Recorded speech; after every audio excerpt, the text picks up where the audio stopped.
Hi, everyone. Welcome to another episode of Limitless edX. I'd like to introduce myself, Jeanette Eastin, the founder of Refound Education, and our co-host. I'm Andrea Harris, the founder of Bloom at Home Learning. And we have an amazing presenter today. I'd like to introduce the founder of Agora Prep and the BADWI Method, Sylvia BADWI. Hey, I'm so excited to do this with you guys. Thanks for inviting me. And today I hope to talk to you a little bit more about disempowering disabilities. We are so excited to have you on today, Sylvia. Thank Okay, you. please start us off the top and share with everyone what you do. Beautiful. So, like Jeanette said, the founder of the BADWI Method of Instruction, it is meant for differentiated learners. And when we think about that, we think about the children with disabilities, but that's not true. I think every child born is differentiated in their own ways. So, it's about celebrating unique talent and skills. The method is very simple. It's individualized, it's dynamic, and it's evolving, and it's been proven because I've been applying my method for 3 years in my own private school. And so, what we focus on, or the three pillars of what we focus on, is 21st century learning skills. Have you guys ever heard of the four C's? Yes. All right. So, creativity, collaboration, communication, and critical thinking. Those are the four primary skill sets that children will require in order to really succeed and achieve in the 21st century. We also have the three P's for the approach, which is pragmatic, particular, and possible. Pragmatic meaning that it is very hands-on, it's very practical. Particular means it's individualized for the child. And possible is because a lot of people can do it. Anyone can do it. It's not a very, science heavy or theoretical or out there type of method. Also, the method is very particular in comparing the child to themselves. So we are self versus others. We really believe in criterion referenced evaluation rather than norm referenced. We don't sit there and discuss about how a child is normal. There's no normal. I mean, what is normal? So we really set up the child for the maximum amount of success because we measure them against their own set skills. And they're a race against themselves, against their own potential, which I think is a very different way of teaching and mentoring children because the method itself leans into the child's self-worth and purpose. I think that is the wave of the future and where we need to get to as well, because so much 100%. self-worth is placed on the comparison aspect, and then there's shame involved in the school system. So when you are just really succeeding at improving yourself in every way, I think if we can teach that to children, can you imagine how incredible the future will be? How powerful they're going to be. Exactly. Absolutely. It's the E- empowerment aspect we miss. Exactly. Even this whole wave of identification, when we identify as anything, it's not how we identify to ourselves, it's how we want the world to see us. It's always about other people judging us, and it's always about how we want to be viewed. Instead, if we take that kind of sort of linear thinking and bring it back to basics, which is, I don't really care how the world views me, I care about how I view myself and how I feel about myself and what I am bringing to the table and what I'm contributing to the world. So my achievements, my deeds, my self-worth is what matters above what people want to identify me as. So it's really, a back to basic sort of approach where we have to love ourselves and respect ourselves, which is a big part of disempowering disability. I think adults could actually learn quite a bit from this Well, themselves. this is children, youth, teens, and adults, of course. Hmm. The empirical evidence why this method works is that it's got a we approach, which means it works with everyone. So much to what you're saying, Jeanette, it works with adults as well. It works with anyone who is seeking to understand how they can learn best. It's simple, it's possible, and it's international. So the method isn't just for Canadian schools or American schools. It's actually international. It can be applied to any school philosophy. So when we're talking about this as well, we need to define what disabilities are. So disability is defined. So, what are the types? There are so many. When a parent takes their child to the pediatrician, they say, okay, you need a special referral. Here's what we usually get: ASD, that means they could be neurodivergent, autistic, cognitive delay, dysphoria, sensory sensitive. OCD, they're regimented, routine specific, controlling, obsessive, fixated. ADD or ADHD, oh my goodness, hyperactive, aggressive, impulsive, executive function, compulsion disorders, and inattention. ODD, there's aggression, defiance, inability to listen, sociopathic tendencies, impulse control. Learning disabilities such as dyslexia, dysgraphia, dyscalculia, apraxia, fine motor control. And these are just some of the words that parents have to hear. Imagine being told, oh, your child learns differently, and this is why. And then they give them this list, and this list alone showing the type of or category of disability, it's so prohibitive. It's so limiting just in what you're said. And look how overwhelming it is. So, really, disabilities are rooted in a child's behavior, and it's a pattern of behavior. It's not just a one time behavior. So, a pattern of the behavior that's debilitating to a child, disability, right? They're unable to function in a certain way. But when a parent gets this kind of diagnosis, or even when you're an adult and you get a late diagnosis, a lot of things fall into place, I won't lie, but you start to realize, oh my gosh, so what am I going to do? What am I going to do? So the stats are simple. Abilities are a pattern of behavior. Then there's a label put on them. Then there's a diagnosis that's formally telling you what the dysfunction is or the disability is.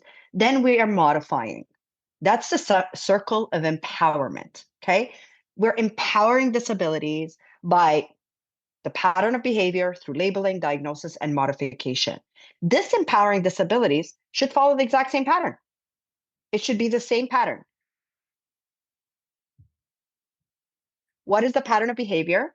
Okay, what's its label and diagnosis? Now, the way we modify the way we deal with the child or the learner or the adult or the teen who's experiencing this difficulty should be the exact same way we would deal if someone was telling us that you're gifted, you're a genius, you've got a high IQ. It should be the same kind of reaction.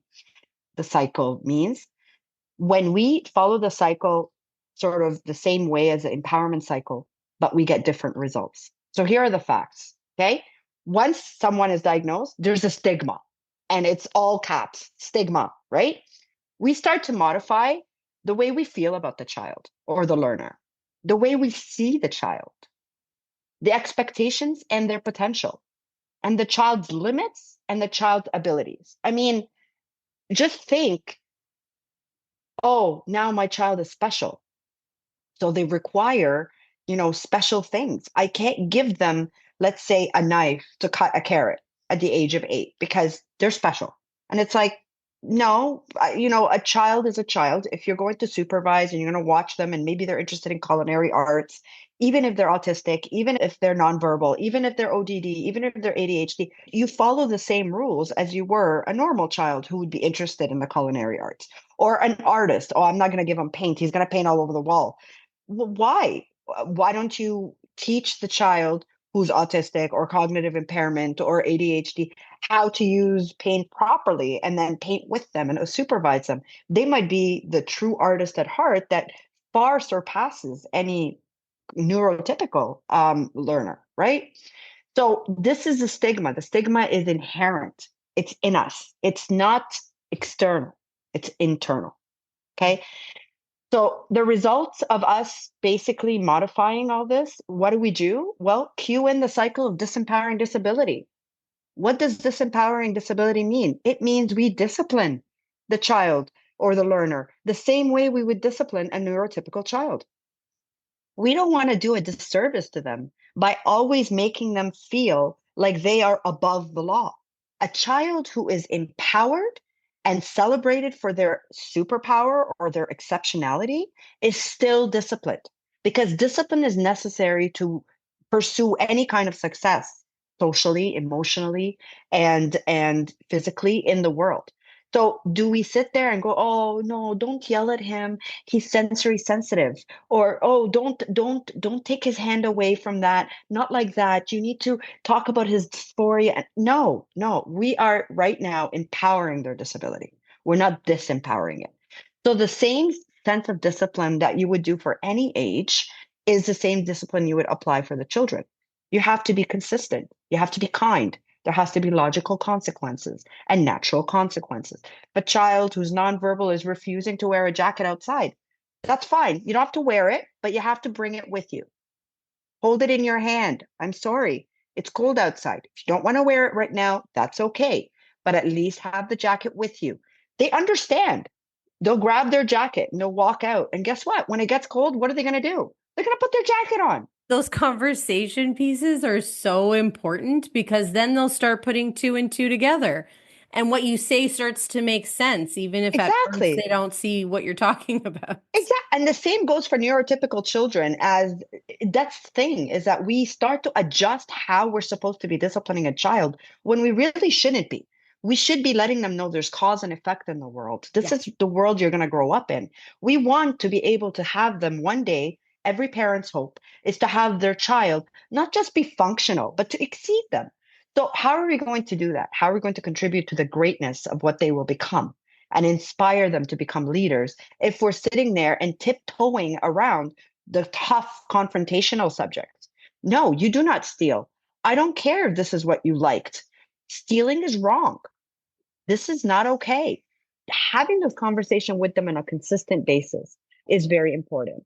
Unaltered expectation. I meet so many parents who sit there and be like, yeah, my child is autistic, and I really hope that one day they're going to be able to grow up and just function on their own. And I'm sitting there going, hello, Michelangelo, Isaac Newton, all the great people that are out there, John Nash, the mathematician, I can't remember his name.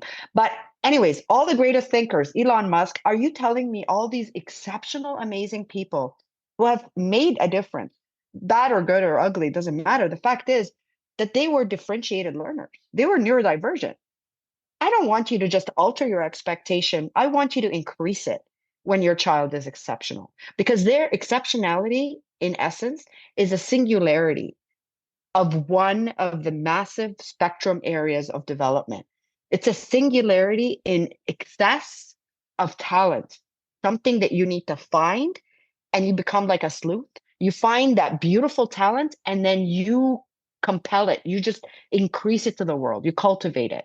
And the child will become the next Monet. The child will become the next, graphic designer or AI developer. I That's, absolutely love that, Sylvia. I'm yeah, sorry to interrupt you. I no just need to worries. hone in on that because that I think is the wave of the future, right? We Yep. oftentimes in the school system put children in boxes where they have to learn everything that everyone else is learning when they are absolutely incredible and exceptional in certain areas. But then those gifts shrink to the wayside because they are not encouraged. So I love that you absolutely encourage those and you're like the detective trying to find it out. And once you find it, that's where you hit on the child's innate love of learning, right? Exactly. They all Exactly. love to show you what they can do really, really well and what they're very interested in. And there's really, honestly, the teaching component in that just becomes more of a guide or a monitor because the A child is coach. able to go, yeah, the Yeah. child is able to go push through all their limits on their own. Exactly. And at our school, we call teachers coaches because I love teachers that. gives a false sense of superiority. Absolutely. Coaches are meant to guide the pathways of learning, right? So we have a child, she's in grade 6, and she's an incredible artist. And you know what? She's differentiated and she doesn't speak that much. When she speaks, it's very cute what she says, but she is an incredible artist. When she sits down on her tablet and she starts drawing, all the kids are sitting around her just watching. It's almost like watching a YouTube video of something coming to life. You never know what she's about to draw, but when it's drawn, it's gorgeous. And this is what we talk about. She's our resident artist. So sometimes I'll give her, I say, can you draw this for me? And then she'll draw it for me and I'll print it out and I'll like frame it or I'll put it up on the wall and I'll be like, this is one of her amazing abilities. She can eventually become a graphic designer. She can become an artist all on her own. There's no limit to what she can do. And that's because her mom is practicing this disempowerment tool. She is one of the people who taught me that it's not about empowering or amplifying their disabilities. It's about bringing out the best in them and then pushing all their limits. I mean, that just makes sense. Pushing all their limits. Oh, I have a quick example. There was a young lady, she was a teenager. She was fixated on doing laundry. She loved it. Everything was pristine, her fixation. She had some behavioral issues where she was aggressive, but if you gave her space, it was incredible. And she used to do the laundry for like the sports teams at the school, and she was celebrated. She didn't want to be touched or invaded in her. Everyone respected that.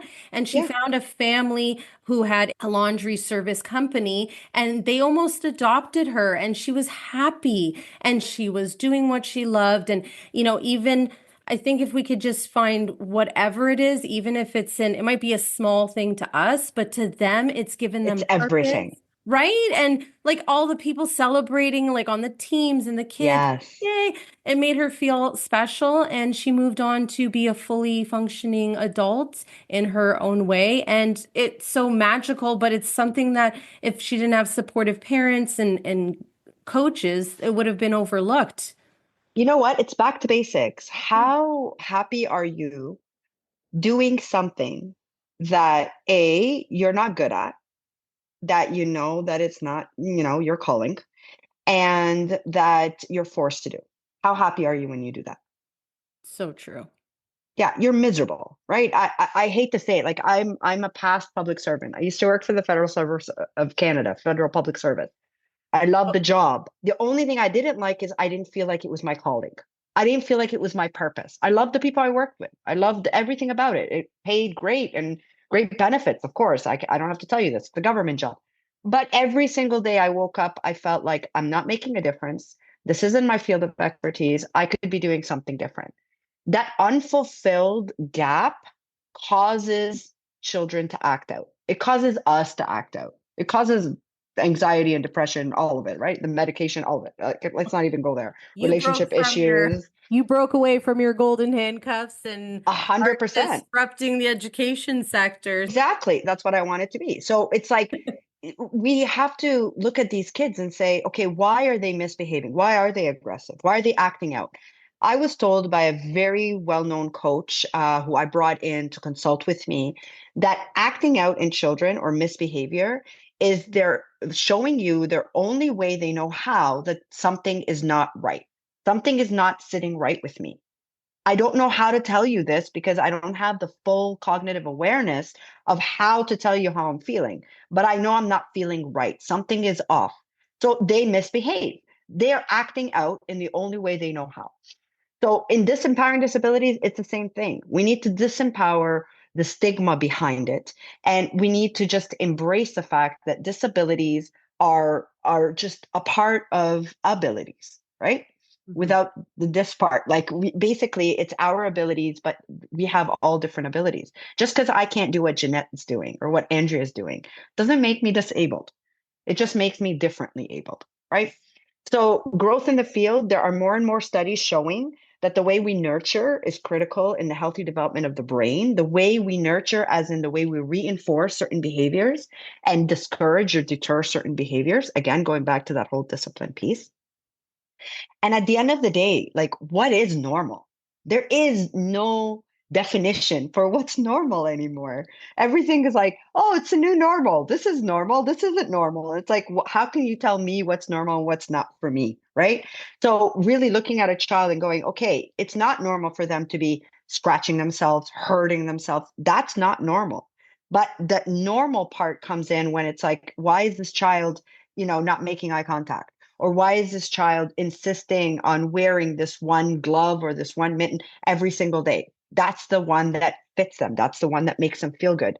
Then to me, that's not a comparison of what's normal. So there are very real indicators of what is, accepted and what's not. But if it's not harming anyone, then I don't think normal is the right question to ask. We also need to check. Yeah, go Sorry, ahead. I just have to jump in as well, Sylvia. Yeah, I love yeah. that you reframe it more as what is healthy and what is. Yes. So if Yeah. they're doing things that are, or if a child, if anyone, if an adult is Yes. doing something that is not healthy, definitely Yes. reframing it into a way really improves every aspect of their life. I love it. Exactly. Exactly. You got to let go of this. I need people to accept me. I need people to think I am this way or that way. Mhm. Once you take away and eradicate what people think of you Mhm. and what makes you truly the best version of yourself, then there's where the content and the self realization will start to happen. Checking our precepts. I mean, we all have this programmed, I guess, view of how children should behave in a certain setting. And the easiest example I can give of that is my three kids at a restaurant.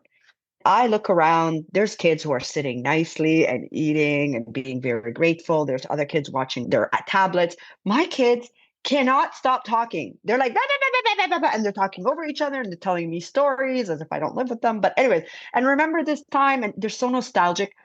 This older lady comes by and I'm like, oh, here we go. Because I try and not tell my children to minimize their voice. I'll tell them to speak at a lower tone because it is important and we're sitting close to each other. We can hear each other. But I don't try and minimize their excitement when they're speaking because they have something to share and it's important to hold that and cherish it. So I always tell them that I respect what you're saying and I can hear it a lot better if you're not screaming it. So can you please say it to me in a sort of your normal voice? And they do. But this lady came by and she was sitting behind us, and I'm like, oh boy, here we go. She's about to tell me that I have a bunch of misbehaved kids and I should tell them that he had chocolates ready for them. And she said to me, may I give them these chocolates? And I was just like, okay, what for? Because, we don't accept food from strangers type of thing. But I'm like, this is like a harmless looking, nice lady. She goes, I am a psychotherapist and sitting back here with my husband, and I've been listening to how you speak to your kids and what your kids are saying and how you are listening to them and really reinforcing their ideas. And I wanted to come out here to say to you, it's so refreshing to know that there is a parent out there that doesn't give a flying, care about what people are saying, and that you were so focused on your children and they were so intensely engaged in being together and talking together, not looking at tablets, not being told to be quiet. I am so proud of you and how you're bringing these guys up. Like she goes, here you go, guys. I've heard your stories. I heard them. I was right there. But you guys are exciting. You're interesting. You're funny. Everything you guys talked about was so cool. You should write a book. And she walked out. And I was just like, wow, you know what? Me not caring what people think really matters because at the end of the day, my children are more important to me. I'm paying to have this meal with them. So I shouldn't be sitting there going, shh, we're in a restaurant, we're in a public place. Like, how many times do you hear that? Stop it. I said, stop it. Here, watch my phone. Be quiet. That's a culture thing in the West, though, because if you go to certain European countries, they're more understanding of the rascaliness of children. It's healthier. It's a healthy sign that the I child's brain is I working. just have to say that story made me cry. And it's so incredible that, that should be an entire podcast in itself as to how to not care what other people think. Because who are the most important little people in your entire life are your kids. So this actually could go a long way in being an inspiration for a lot of parents that are leery to step outside of the quote unquote like public school system because of what people think. And really, Yes, when in reality, in 20 years from now, it matters what your kids think of you. And just exactly. really embracing and honoring their Yes. voice is incredible. Yes, and it has to be continued. I mean, it's a commitment to them because you're trying to raise little people to become conscientious adults. The only way you can do that is if you tell them that their words have weight and their words matter. And they Um, practice those words too, right? And the tone yes, and cadence and all the exactly. everything to do with communication. It's very intricate and it grows in complexity as we age. So it only makes sense to practice and get those mistakes in. Yeah. And I always take the Dr. Seuss line, that says, say how you feel and feel what you say, because those who matter don't mind and those who mind don't matter, right? So I always say, you know what? Say how you feel. It's okay. Do it respectfully. But really, those who matter will not mind because you're sharing a bit of yourself. And those who don't mind are basically truly love you, right? They're the ones who actually want to hear what you feel, right? Yeah. So, and then obviously you got to get help and support. You got to stop apologizing for your child. I don't know how many times parents are like, oh, I'm so sorry. My son didn't mean to hold your hand. You're a stranger. Yeah. And it's like, stop saying sorry. It's okay. You just let my child. My child is on the spectrum. And I'm not sure why he's holding your hand right now, but thank you. Thank you for not acting strange and not acting weird about it. I will speak to them about, holding strangers' hands. However, thank you for your reaction. And that's it. There's no apology. This is what it is. This is the fact. This is what happened. I'm not in control of my child's actions. And my child is not acting out of maliciousness or he's done something. And then sometimes that creates connections. It's true. So, quick story about that. My child, when she was 7 years old, and actually 6 years old, and she was exceptional. And she is exceptional, actually. She's amazing. And we went to a grocery store, and it was very soon after the pandemic hit. And she said to me, Mommy, there was a lady with a cart, pushing a cart. She goes up to me. She comes up to me. She goes, Mommy, you need to go talk to this lady. You need to go give her a hug. And I'm like, I don't know this woman. She's like, Mommy, he needs it right now. So I'm like, oh, okay. So I go up to the lady and I was like, hi, my daughter here is sensing there's some emotional turmoil that you're fighting. And she's asked me to come and speak with you. Are you okay? And she looked at my daughter and she looked at me. She goes, I'm not okay. My mom passed away yesterday. I am cleaning out her apartment and I'm trying to go through the motions and go grocery shopping for my children. I don't know what I'm doing. And my daughter just kind of like, pulls her dress and she looks at her and she goes, do you need a hug? And the lady gets on her knees and she gives my daughter the longest, most beautiful hug in the world. And my daughter looks at me and instead of saying, I told you so, she looks at me and she goes, Mommy, how can we help? What can we do? And so I told the lady, I said, listen, losing a parent is very difficult. There's grief counseling. If you ever need anything, I can give you my cell phone number. You can give me a call. I can help you if you want to finish your groceries. What would you like from me? And so we just kind of chatted. I talked to her about Instacart and how she can just, instead of being in the place and going through the mindless motion of grocery shopping, she could do it online. And wouldn't you know, she felt 100 times better. She was like wanting to buy my daughter something. And my daughter's like, no, I'm okay. I'm okay. She's like, no, I need to get you something because you saved my life today. Like I could have gotten in the car after I finished grocery shopping. And because I'm so dazed and I'm so out of, like, I'm in the funk that I could have hurt someone. But you saved me by giving me that hug. Like she was telling her hug mattered that much to her. And sure enough, we're still in touch with the lady, by the way. She's doing wonderfully. But it was because of my exceptional child with the high emotional intelligence that I was able to kind of even help someone. So we need to stop apologizing and we need to identify what is normal versus exceptional. Just because our children are different, our youth are different, because we are different, it doesn't mean that we're not called for a higher purpose in how we're different. Okay. So practical advice, find resources, agoraprep.com. And I am gonna, yes, I am tagging myself. I'm Of so sorry course, do for the it. shameless self-promotion. We would Always. have parents to ask anyway, so please Yes, share your information. agoraprep.com is becoming a one-stop shop service for children who have been diagnosed. So a parent gets diagnosis. Now what? We don't know what to do. Give us an email, send us an email or call us and get in touch with us. We have access to an OT.